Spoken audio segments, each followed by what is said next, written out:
Welcome to another episode of the STR Sisterhood. I'm your host, Stacey St. John, and I am so excited to spend some time with you today. Now, before we jump into this episode, you know what, girl? I want to share a quote that I recently read that resonated with me. And it says, "Over the years, I've gradually realized that confidence must come from within, not from others' opinions, and that it's impossible to feel satisfied with yourself if you're constantly worrying about what other people think." Those are words from American Olympic gymnast Aly Raisman. Wow, such important and wise words, no doubt. Now, speaking of wise, I am so excited to introduce you to my guest today, Allison Bayley. She is a powerhouse who started her property management business with her mom from scratch, not knowing a thing about the short-term rental industry. I can't wait for you to hear her story. So without further ado, let's jump into my conversation with Allison. So today we are joined by Allison Bayley, and we are going to be talking all about her short-term rental journey alongside her family. Allison, thanks so much for being here. Thank you so much for having me, Stacey. I'm happy to be here, and I'm happy to have our discussions about kind of where it all had started and what it's like having a family business and vacation rental space, which I know there are a lot of those, and then there are some that are not. So take us back to the very beginning. How did you get into the short-term rental space? And let's start there, and then I'd love to unpack from there. Yeah, that's great. So my mom has always been a real estate agent. So I think when I was probably like 12 or 13, I would make her showing appointments. And I would work in her office doing that. And my grandparents do also have a campground. So I grew up working at the campground in the summers. Once I graduated from the phones, I had moved on to the campground. And I had done that throughout my high school career. After I graduated, I bounced around a little bit. I became a scuba diving master and was living a little bit nomadic. And so when I was in San Diego, I became a dive master and did guided tours. And my mom said, I'm getting a lot of calls for vacation rentals, and we don't have a vacation rental division. Real estate is the only thing I've known. Would you consider, coming home and starting the business? So 7 years later, I'd want to say, here I am now at the age where I can rent the property. Since when I started, I was not old enough to rent the properties that I was renting. So here we are now, about 7 years later. We have 66 homes right now that are in program. We have 54 that are summer and another 12 that are winter. Amazing.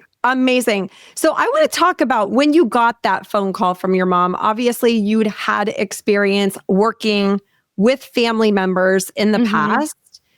What was your initial thought? Were you just like, sure, Mom, I'll be right there? Or, Mom, you're crazy? Or, let me think on it. What was your thought process? Yeah, good question. I mean, a little bit of all of the above. There were things that were going on in my family in general that made me want to come home and be closer. Because obviously being out in California, being from Maine, that's about the farthest you can go.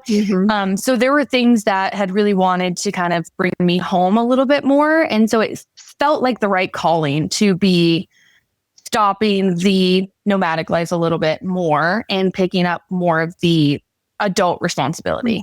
And it was one of those things where it felt like it was time, because it felt like it was time to grow up in a sense. I don't know, is that, it was just that my own perception, or maybe just how society functions, classically, married, kids, career, job. And I was teaching scuba diving and working at an Irish hockey pub late at night. So it felt like it was one of those things where, okay, well, this is an opportunity to create a career and hopefully retire early. I love that. And so you came home from California, and your mom has this idea and need for this vacation rental business. How did you go about setting it up in the early days. Talk to me a little bit about, again, how you laid that out together. Who did what? What did that look like behind the scenes? Absolutely. We actually hired a consultant. Shout out to Justin Ford before he is what he was doing now. And we used a lot of his expertise to kind of build out the structure because Julie was very familiar with real estate. And of course, Justin was very familiar with rentals, and I was overall familiar with just hospitality in general and customer service. I've done customer service jobs my entire life. It's the only thing I've ever known. So when we had started, it was out of my mom's office in a probably 600 square foot. And it started just smaller. And at the beginning, I had a full-time job as well, because of course, when you're starting a business, you're not taking a paycheck. So I would work at the office from like 8 to 2 or 8 to 3. And then I would go and bartend from 4 to 1 a.m., 4 to 2 a.m. And turn around and do that again. And so I had done that for a couple of years until I found another job that thankfully the restaurant closed a little bit earlier. And so when we had started, it was a primary focus, but I needed income to survive. So you're in two places kind of at once. So that was extremely difficult. The serving tables and bartending was extremely easy for me. Now, starting a whole other career with no college experience or education was its own challenge. Yes. And I thankfully did have my mother, and I did have Julie, who had a lot of experience in contracts and negotiation and customer management and housing and how the overall industry, real estate industry works, which is of course separate to ours. So she had a lot of insight. And so we were able to oftentimes bounce ideas off of each other. And the whole point she really wanted was a great connection between the real estate and the rental side. So that way, if a guest wants to buy or a homeowner wants to sell, then everything is staying inside of the network. And so that was the primary goal when starting this entire operation. Yeah. Amazing. And it's such a strategic move, right? It's such a smart business next step. And I'm really in love with the fact that your mom recognized that she needed a who in her life to be able to execute this part of her business, and that she's identified you as her who. So I love that. I want to ask you really quickly about the early days and the fatigue, because I'm sitting here thinking about waiting tables. First of all, I would be the world's worst server. Okay. I would be horrible. All right. I don't remember what I ate for lunch 2 hours ago. If somebody asked me for a Diet Coke, I would probably forget it. Right. So I would be a really horrible server. So kudos to you, girl, because that takes a special skill. Number one. Thank you. But also number two, the physical and the mental fatigue. It's interesting when we do things outside of our comfort zone, meaning starting a business and setting up that infrastructure, it can be mentally draining because we're applying brain cells that haven't really been activated before, right? And then to go on top of that and work a full-time job afterwards where you're physically tired and getting a short amount of sleep. How did you survive during those days? First of all, you're probably like, girl, I was young. It was easy. But in my 50-year-old mind, I'm like, I would be wiped out. They say mind over matter. Yeah. And that's where I really just had to oftentimes remind myself is mind over matter, and having a good mindset around it is what is required to continue on. And it was starting this business was probably the worst time in my life because you don't know what you're doing. You don't know the next direction to go in. You don't know if what you're doing is right. You're younger. Your clientele is older. You're a female. You are more outside of the norm than a standard business professional. I would consider myself. I mean, I do have 2 nose piercings and some tattoos. So again, and colored hair. So again, breaking the norm pattern. Now, it was extremely difficult. I developed anxiety. I started to feel depression.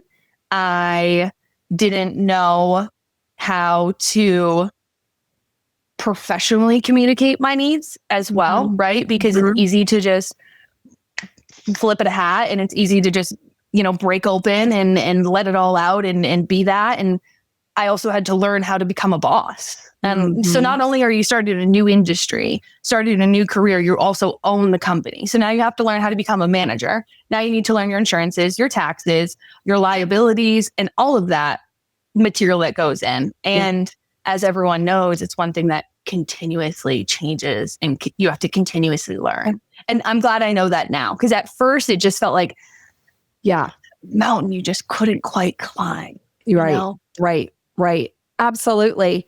And I'm listening to you talk. I'm like, I have no idea how old you are, but I'm so impressed. Okay. Thank you. I'm so impressed. And the other thing is, I really want to ask you, if you don't mind me, you talked about, you've got 2 nose piercings and tattoos and colored hair.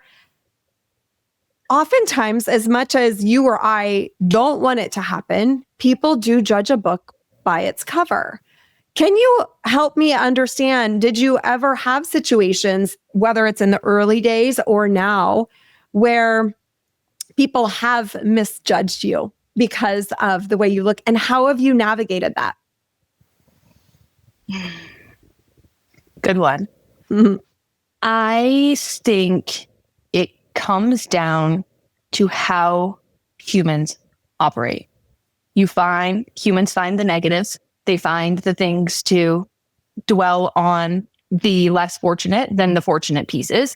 And it's really about gratitude, and finding the gratitude in the things that you have, and feeling fortunate for what is in your door and what is in your wheelhouse. And instead of the grass is greener on the other side, the grass is only greener where you water it. And so finding your satisfaction in the smaller things and being your own support is what allows you to take it to the next level. And so when you do get those judgments, you have to remind yourself, like, it's not about me, it's about them. Because my appearance or my personality is not a reflection of the capabilities that I strongly have to properly manage a home and make a homeowner money. And so it is proven in the time that is spent and in the job that is done. And I share this all the time too. I tell homeowners, it's like Rod Stewart, the first cut isn't the deepest, but the first year is the hardest. It's the most difficult time. I'm going to be telling you what to do with your house. We're not going to agree with things. There are going to be things that you do and you don't like, but what it's about is expectation management and having that communication. I can't, fix things, adjust, recreate if I don't know. So when that judgment happens, I was very forward. I noticed that X, Y, and Z was happening. Correct me if I'm wrong. I felt as though that this is your opinion or this is the conversation that we've had. Correct me if I'm wrong. Because the best way to do it is to grab the bull by the horns, because no one likes to beat around the bush. And again, that takes courage to be willing to have those difficult conversations, to be willing to be bold enough. And even though perhaps inside your head, you're thinking, oh, wow, this is not fun. I don't want to be having this discussion. But on the exterior, we do it anyway, right? I always share with folks in my community, we do hard things. It's not because you get to some certain level of your portfolio's a certain size or you're making a certain amount of money that things just magically become easy. It doesn't work like that, right? More money, more problems. That's right. We do hard things. We are problem solvers. We do hard things and we take pride in our work, right? So Absolutely. You're so wise.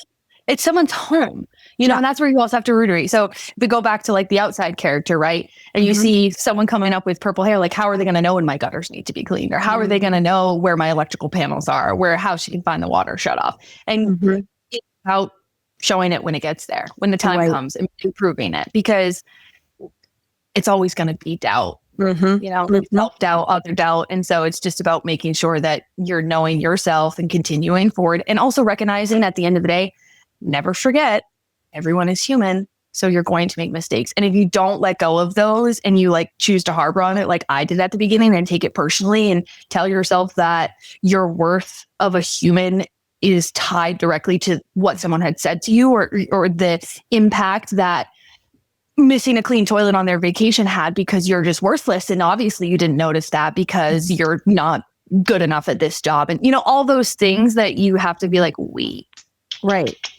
I have to step back. I got to think about this. I'm down here. Let me go up here. Yeah. It's not me. Yeah. It's not me. There's other things that are happening. And of course, you know, being respectful enough to someone to meet them halfway and let them be heard. Yes. Yes. You know, I talk about this in Live Big in my book, but so often, you know, the way that our brains are wired, the negativity will be on repeat. It will be loud. It will be fast. And those negative thoughts, you know, we have so many thoughts, 60, 80,000 thoughts going around in our head every day. Like 90% of them are negative, right? And so training our brains to actually recognize when those negative thoughts are happening in real time and rewinding and rewiring them to shift them to positive thinking is one of the best gifts you can give yourself. It's one of the things that I learned how to do many years ago. And it sounds like you have learned how to do that. I'm curious, where did you learn how to do that? Did your mom teach you that? Did you learn that from someone else? Talk to me about how you have become so wise at such a young age. Yeah. I always felt like I was an old soul. That's something that's been there. I started working when I was about 11 years old. So I think I had some natural progression of responsibility. So it came second to me. And more importantly, my sister is a LCPC. So when I like to say I was her first and forever client, because she really got to pick my brain apart. And we continuously practice with each other, as well as not just my sister, but in this transition time, also speaking to a professional therapist to be able to navigate these items. So it was almost double, because I had my own therapist and I had my sister, but she's my first and forever. And she is just on a constant reminder, you know, you have to tell yourself, like, you're not in control of that. That is not in your control. You cannot control other people's actions. You can only control your reaction. And she says oftentimes, like, you have to let it go. It's not you. It's someone else's problem. Like, you're choosing to pick it up. You're choosing to put your energy in this. And if that's what you really want, then know that you're actively choosing that. And you have the opportunity to decide where it goes. I mean, I just had a conversation with her 45 minutes ago. She said the same thing. You got to let it go. Not about you.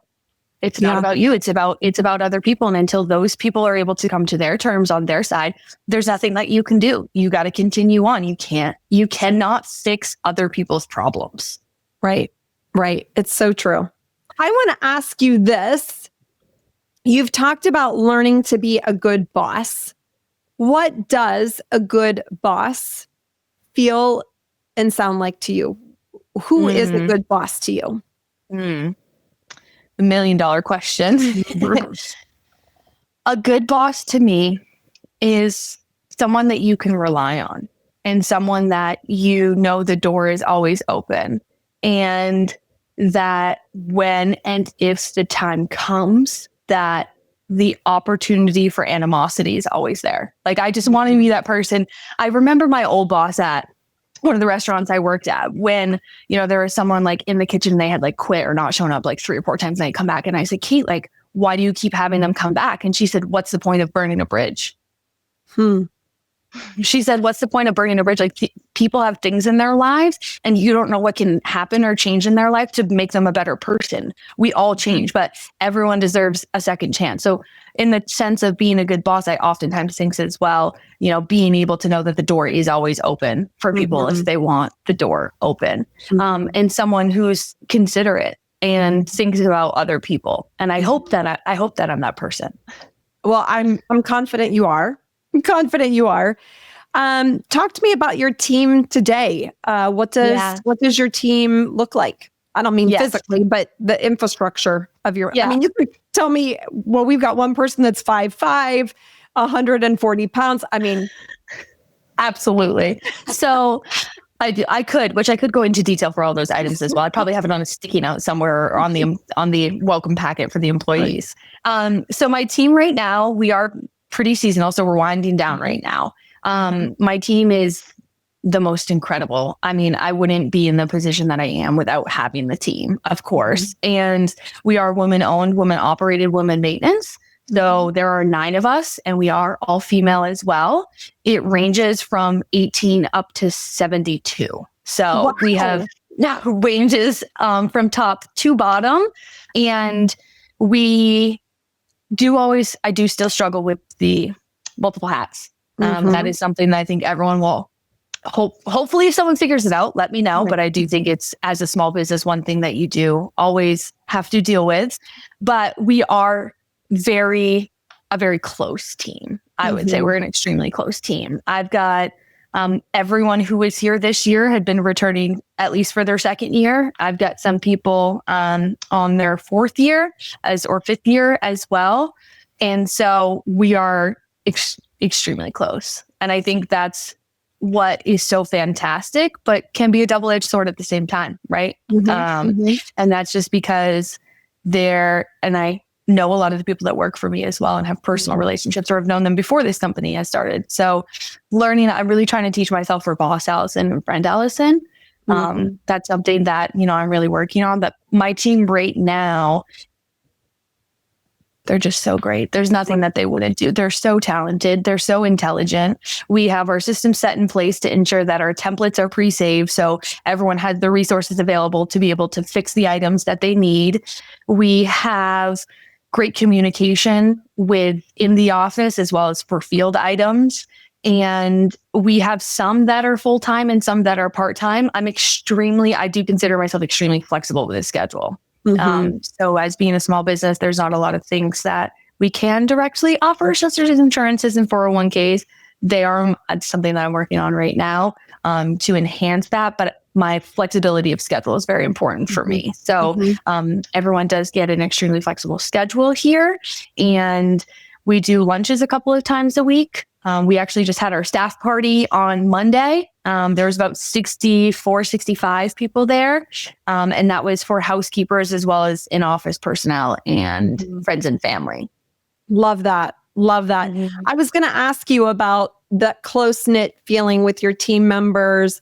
How are you creating that culture? It sounds like obviously just organically the team works well together. Number one, how do you find the right team members? What I always share with my students, I hire by values first and skills second. Not that the skills aren't important, but in my opinion, what's most important is to have someone on my team who is aligned with my core values, right? So I'm curious for you, when you are hiring team members, what types of things are you looking for? How are you finding the right team members that fit well into the culture? I've been very fortunate to know a lot of the office members before I started the company. So I went to high school with 2 of them. I mutual friends with another, again, mutual friends. So I've been very fortunate by a word of mouth. There's been only one time where I've done like a direct open position and hiring. It has all kind of fallen into my lap. So I feel very fortunate for that. So I don't know if it's necessarily something that I had to look for as much as it was pre-existing. Does that make sense? It was already there, and I knew who they were because it was on a different level. And as we head into our off season, I have been thinking about the hiring piece a lot because also, I've lost friendships over it. Some of the deepest ones in my life. I've greatly lost friendships because of it as well. So these days I do have a lot of thought process about the next person to come in, and I have made it a goal of mine to not hire anyone I know. Yeah. It can be very difficult, right? Because if for some reason the person that you bring on isn't performing to expectations, part of being a great boss is holding people accountable, right? And sometimes that's very difficult to do with existing relationships.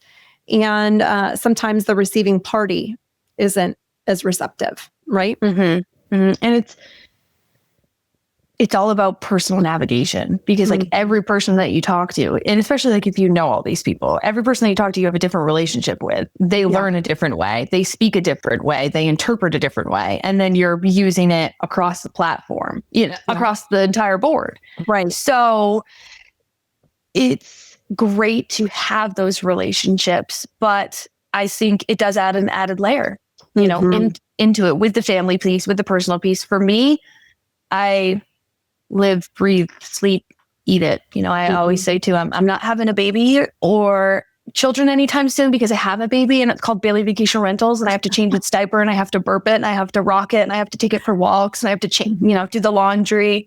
So my baby I'm fully focused on my big baby. Yeah. Yeah. I love that. I always say launching a property is like going through labor. It's so painful. It is something you want to, scream and pull your hair out. And right afterwards, it's like, oh my gosh, I never want to do that again. And then 2 months later, you're like, oh, I can't wait till the next one, That is so true. That is so true too. And it's one of those things where obviously when you're in the trenches, you're in the trenches. And then immediately when you get out and you're on the other side of it, you think, oh, well, I forgot what it was like the trenches of the other side. The cycle. Yeah, it's a cycle.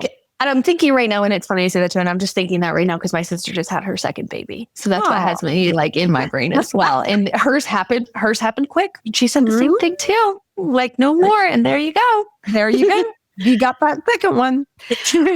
I want to ask you one more question about your team, and then I want to go to systems because I'm curious about that. So would you mind sharing with your team, your office team, what types of roles are they playing in your business? Because you are offering full service property management to these homeowners. You're not co-hosting, correct? That is correct. Okay. And so what types of roles are these team members playing? The regular folks, not the maintenance or housekeeping team, but your office team. Yeah. So I'm sorry, could you repeat that one more time? Sure. For your regular office team members, what types of roles are they in? Yes. So I have been actively trying to kind of go more like department wise. But again, it's so difficult because we only have a 14-week season. And so it's a hard start and a hard stop as well. So I have tried to focus and put the people in the positions that I do feel work well for their personality. So we do have a guest experience, and then we have our guest services, so reservations. I have a schedule coordinator. So it's just one person that's in the summertime that is strictly in charge of the operations schedule. So making sure that all the linens get ordered, all of the cleans are done. We have our inspection team as well. So there are 1, 2, 3, 4, 5, 6 or 7 that would go out for inspection. And then it is myself for owner relations. Okay. Wonderful. Wonderful. I want to move to systems. Okay. Because you mentioned that you've got systems in place, and I'm a huge proponent of leveraging systems, not just technology, but your standard operating procedures, your processes, so that you can operate as efficiently as possible. Talk to me about what systems you are using today. Yes. So we've got a pretty stick tech stack right now. So our property management software is Hostly. We have been with them for probably over 4 years now. They're wonderful. We use Wheelhouse for our dynamic pricing. We use Breezeway for our operations. We use Enzo Connect for our guest communication and our guidebooks, as well as our smart locks. And more importantly, we use Hostly's open API to connect money.com. So we use money.com very heavily as our sales pipeline and as our general source of truth. So with all these technologies, everyone's got a place for the Wi-Fi, everyone's got a place for the code. So we utilize Monday.com as our source of truth. And we also utilize it for the guest pipeline. So we are tracking every lead that comes through. We do 3 points of contact for every lead that comes through before they're considered. And then after, if we do not hear back from them, then they go back into our remarket pile.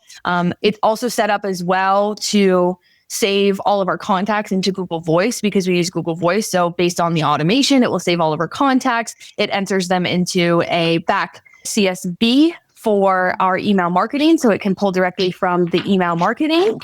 And then we are also utilizing it for our property onboarding. I love that. I use Monday.com in my business as well. Oh, awesome. And for me, it's like a control center. It's your centralized hub where everything comes together. Yes. But we might have, one arm over here and another arm over there, but everything, all roads lead to Monday. Yes, that is correct. That is correct. All right. So talking about systems, I'm curious, obviously, when you started out, I'm imagining you didn't have all those systems in place. How has your tech stack evolved over the years, and how have you known when you needed a new piece of technology? Yes. So I started this, I was the same as everyone else, which is thinking you could do it on a Google Sheet. And I was an iPad kid. I mean, we had iPads when we were in like 8th grade. The state had given them to us. So I remember being like, oh, the technology, this is going to be great. And then I got onto Google Sheets and I was like, okay, wait, this is not technology. So we've done about 3 PMS switches. We've done 2 guest communication. This is our 2nd CRM. So once you get started on one, you get in one and think, now that I'm here, I actually need something that's going to expand out or do more or have more to offer. So that way I can continue on growing, because the more that you learn inside of one system, the more you realize like the more things that you need inside of another system. Yeah. And I also had to remind myself not to bail too quickly. I think that's a mistake that you can make as well, is you get started on something and the onboarding process is difficult and it's lengthy and you're learning something new. So it's time consuming. And so like giving up on something before it's given the full opportunity. So I really have to remind myself at times, like, you got to keep on going with it. And that's kind of what Monday.com was. Because at first it kind of just, a little bit here nor there. And I decided, okay, if my eggs are going to go in a basket, I'm going to fully try this basket. I'm going to see what comes out of it. Yeah. Absolutely. How much do you rely on the feedback of your team as far as your tech goes? Yes, that is a great question. And that's funny you say that, because I actually have that on my list because I'm on a hunt potentially right now to make some potential changes. And I thought to myself, maybe I should ask the staff what they want. Because it hasn't really been something that I am shameful to say. It hasn't been something I've really necessarily considered because it's always been just me going in and saying, okay, this is going to be a great one. And so I hadn't made decisions based off of what they're looking for, but I'm very communicative with them throughout this process. I have been communicating with them and letting them know. And we actually are introducing Slack starting next week. So there you go. We've got another one that's going. Yes. I was so grateful inside my Achievers Club mastermind a couple of weeks ago. My Achievers Club people gave me a Slack lesson because I don't know what it is, but for some reason, I have not been able to grasp Slack. And I think it speaks volumes to having the right people in your corner. It's not hard. I've heard for years it's not hard. But I've never had someone walk me through actually the basics. And after a 30-minute conversation, I'm like, oh, this is pretty easy. Right? This is pretty easy. Very user friendly. And so I've always thought about it as well. So we're giving it a go because the group chat gets crazy, the text group chat. And someone changed their number and you're on a new group chat. And so I thought to myself, like, I feel like that's one thing that we really need to kind of hone in a little bit more. And also too, so that way, I'm crazy and I'm up all the time and I'm working all the time and I'm texting into the chat all the time. So at least if it goes into Slack, they don't have to look at it until they have to get into work necessarily. Yeah. You know, and it's funny too, because I was talking to one of my staff members actually today and just about her summer and how it went. She's like, I just didn't get outside as much. She's in a new career path as well. And she had communicated to me that it was just a little bit of an adjustment for her. And I had let her know, you know, it was one thing that was extremely difficult for me as well. And when we were talking about it, she had said, like, I guess that's just how life works. That's just how life works. You know, it is. And I think for many, many years, I spent my time in my life in the passenger seat, right? And it wasn't until, probably about 10 years ago that I decided to get in the driver's seat of my life and really, really kind of push the pedal to the metal, even in the last 5 years. But oftentimes I think it's so easy for folks to be in the passenger seat in their lives and just think, oh, this is the way it rolls. This is the way it has to be. This is the way it's always been, right? And we absolutely can make pivots in our life. We can make changes. We can make career path updates. And at the same time, if we're expecting that it's going to be easy and it's going to be comfortable during those changes, that's what often puts us back into where we've always been, puts us back into the passenger seat. But when we can really push through the difficulties and know, again, I'm doing hard things, I'm making bold moves, but it's taking me on a path that I'm passionate about and that I love. That's what's important. Yeah. And my sister always says, like, how does it feel to sit with that? Sit with the uncomfortability. Like, the uncomfortability is the only way that you're going to be able to grow.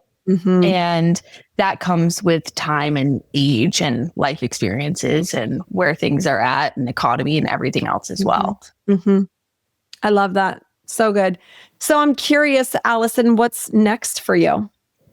Yes, that is another $1 million question you've got going on here today, Stacey. It's like you do this for a living or something. It's I think I do. It's like you do it for a living. So next up for me is really, I am on a mindset shift, because more commonly when the summer ends, and it takes, a couple of months to feel like you're really unwinding. So I've had discussions with the team as well. Like, this year is going to be different because all of the changes that we want to happen for next year are going to be made in the next 90 to 120 days. Yeah, love because we're awake, we're alive. We can pick it now. It's fresh on our mind. The season has just ended. And then what we can really do is come towards the holiday season, take a little bit of a relaxer, and then continue forward as we get into next summer. Yeah. Yeah. So good. And it is important to take time after this busy hustle season to rest, to give yourself a small time to rest. But I love that you are taking the approach that the updates are happening now while things are fresh on your brain. And you can really, really dive deep into, all right, if I have this happen to this situation, this is the new path forward. You have all of that while it's fresh on, in experience versus 6 months down the line. Right. Again, I don't remember what I ate for lunch 2 days ago. Right. Yes. And it's definitely different, because I've always done it. Like, as we head into summer, you start to prepare and you start to think about it, but we are going to do a little bit of a pivot, and we're going to make adjustment now and give it a shot to see what comes out of it. And on the path of where we're going to, obviously, guest experience and guest upsells are huge for us coming into next year. So the focus is going to be more direct property service. So getting in there, getting our hands dirty right now while we can, taking a look, cleaning out the closets, checking out the cabinets, doing those things that you don't have time to do in the summer, and getting in there before your winter people get in there.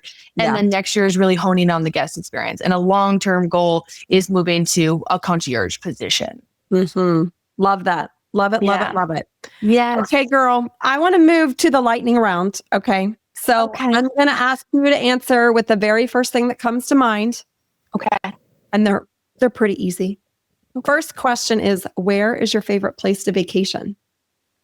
Where is my favorite place to vacation? My favorite place to vacation is probably Mexico.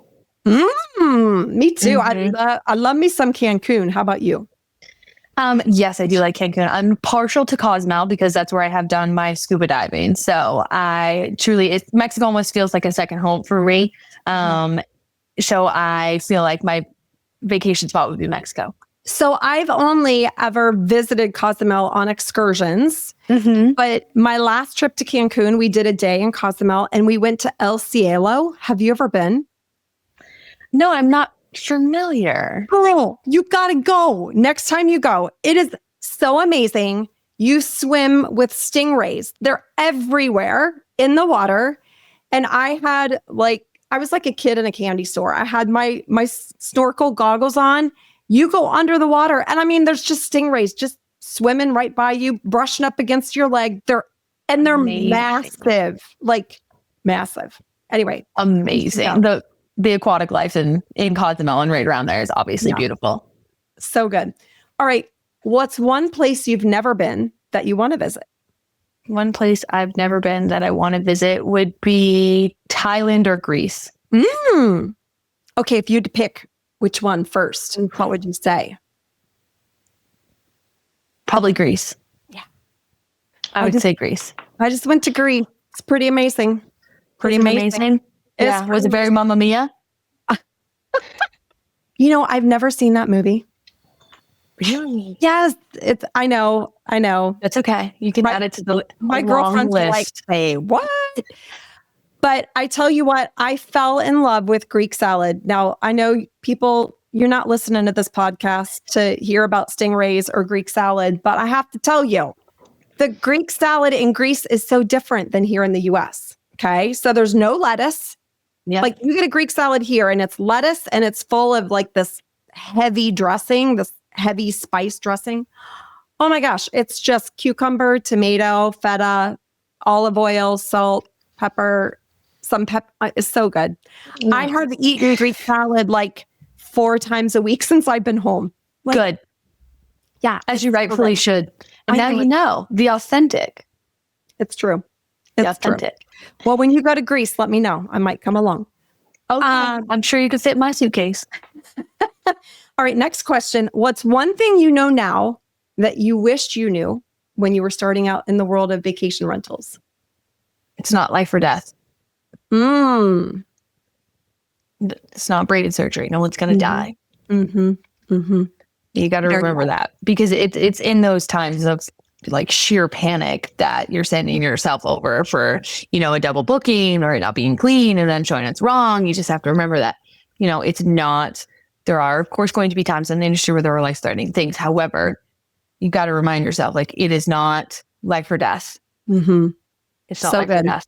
And you got to remember too, it's just part of the culture here. It's the only thing that people know. We don't stop. You can't change people. It's always going to keep going. People are going to always message in late. You're going to miss a call. All those things are just exactly reality. Mm-hmm. Mm-hmm. Yep, absolutely. Okay, next question. What's the best piece of advice you've ever been given? I have 2 that come to mind. Okay. Can I do that? You can. The first that comes to mind is my Irish boss in San Diego, who always told me, not my circus, not my monkeys.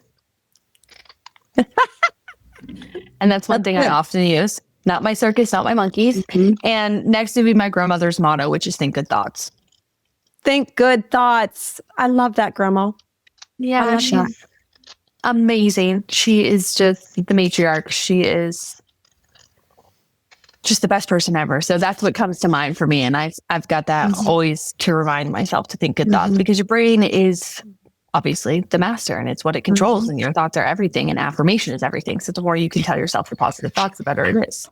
Amen, sister. And again, so many people don't realize you can control your thoughts. You can tell your brain what you want it to think. Now, it doesn't always respond in the way you want immediately. It's about training your brain to work for you. And it's, Absolutely. again, absolutely life-changing when you learn how to do that. And so, I mean, again, that's what I talk about in my book, Live Big, right? That's all about mastering your mindset so you can scale your business. But when I learned how to do that, it was like a whole new world opened up for me, right? So your grandma's very wise. Yes, she is. She's just my favorite person ever. And it makes sense because she's lived many lifetimes. Yeah. You know, How old? she is 87. She would be upset with me for saying that. Wait, what is safe with us, Grandma? We're just on, every platform known to man, but and as you know, it's the internet, so it's forever. But just kidding, Nana. You're just over the ripe age of 23. Well, hey, just think she'll be 87 forever on the internet. Right? Forever. Oh, she's gonna love that. I'm actually gonna tell her, Nana, I did you a favor. You're 87 forever. You're the youngest you're ever gonna be because of the internet. Right now. All right, last question. What's one thing and or person that you're grateful for today? That's probably going to be my sister. She's my favorite person in the world. And she always has my back. And that was not always the case when we were kids, naturally, right? First person to draw blood wins. And so I would say it's my sister. She means so much to me. She's my favorite person. We have so much in common. She would help me carry a dead body if I need it. And then she'd probably yell at me afterwards, but she would do it. So I would say it's probably my sister and my loving partner too. My boyfriend, Clinton, he's been huge help because he's a teacher. So he's off in the summer and I'm on in the summer. So that's going to be it's very difficult for us because we're ships in the night, especially with our careers.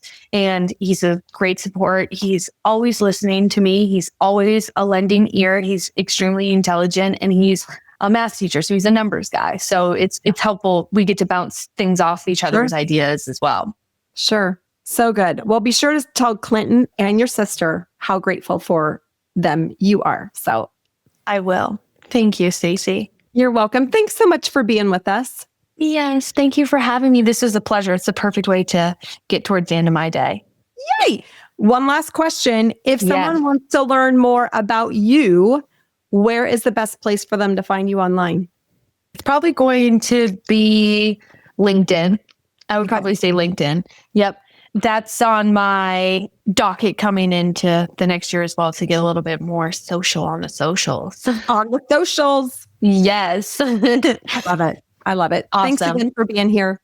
Thanks, Stacey. I really appreciate you. It's been wonderful. I hope you have a great day today. You too. Thanks.